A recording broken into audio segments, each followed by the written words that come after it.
Mi nombre es María Inés Tato, soy historiadora y docente en la carrera de Ciencia Política de esta facultad. Quería compartir con ustedes la aparición de mi libro La trinchera austral, la sociedad argentina ante la Primera Guerra Mundial, y comentarles cuáles son sus lineamientos generales y cómo ha surgido este proyecto. Básicamente, mi preocupación por el tema de la guerra y su impacto local surgió durante la elaboración de mi tesis de doctorado hace ya muchos años,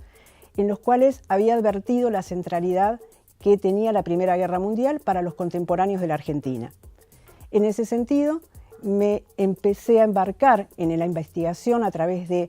recorrido de diversos archivos y bibliotecas de Argentina, de Alemania, de España, de Gran Bretaña, de Francia, recolectando materiales de diverso orden para reconstruir ese impacto de la Primera Guerra en la sociedad argentina. El resultado de esto es un libro que principalmente tiene dos ejes. Uno de ellos es el eje de los mediadores culturales, esto es, los agentes individuales o colectivos que actuaron como conexiones entre la Europa en guerra y la Argentina neutral y que permitieron la llegada a la Argentina de diversas interpretaciones y representaciones de ese conflicto. Entre estos agentes he seleccionado principalmente la propaganda bélica, la prensa, los intelectuales argentinos y también las comunidades de inmigrantes residentes en el país, que en ese sentido permitieron instalar el tema de la guerra en la agenda social. Por otro lado, el otro eje que recorre el libro es el concepto de movilización. Es justamente dar cuenta de las diversas dimensiones en las cuales la guerra va a manifestar su importancia y su impacto en la sociedad local.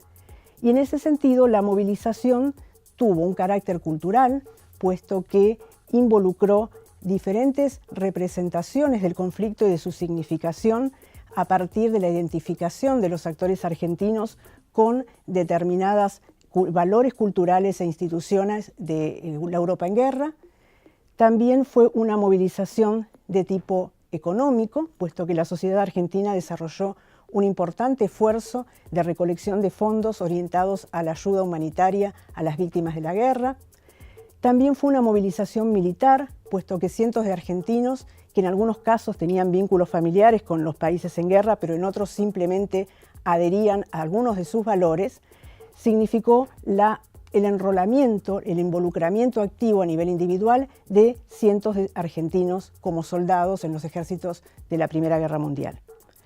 Y por último, también la guerra tuvo un impacto político, puesto que la sociedad argentina comenzó a debatir, a medida que el conflicto se desarrollaba, la conveniencia o no de mantener la neutralidad. Y se fue polarizando entre dos sectores, los partidarios de romper relaciones diplomáticas con Alemania, o rupturistas, y los partidarios de continuar con el rumbo de la neutralidad, conocidos como neutralistas. En ese sentido, lo que vale la pena señalar es cómo cada uno de estos sectores fue apropiándose y resignificando la idea de nacionalidad y de argentinidad,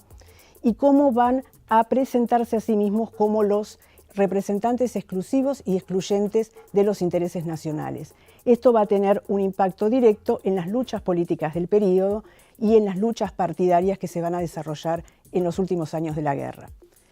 En síntesis, lo que me interesaba mostrar con este libro es precisamente cómo una guerra que se libra a miles de kilómetros de distancia de la Argentina, en las que el Estado argentino no tiene ningún tipo de interés ni de involucramiento directo, genera en esta sociedad una respuesta muy intensa, muy sostenida y muy amplia que se va a mantener hasta el final mismo del conflicto.